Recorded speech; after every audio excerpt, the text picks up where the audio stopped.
Hi everyone, welcome to my channel. In this tutorial, I'm gonna be showing you how to calculate hours worked in Excel. First, create a new spreadsheet with employee name, start time, end time and hours worked, etc. Then select cell ranges to change the format from general to time.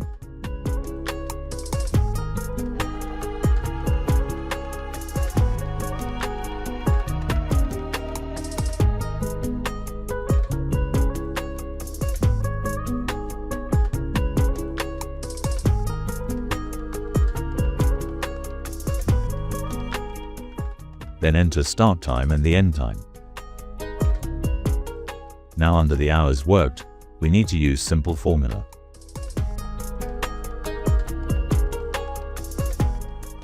Then hit enter to copy the formula to the remaining cells in the column. Select the cell containing the formula and double-click the fill handle, green square, in the bottom right corner.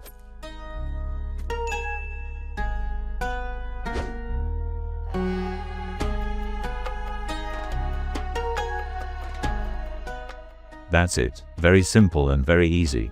Thanks for watching. Comment below what you'd like to see next. Don't forget to like, subscribe, and hit the notification bell for more.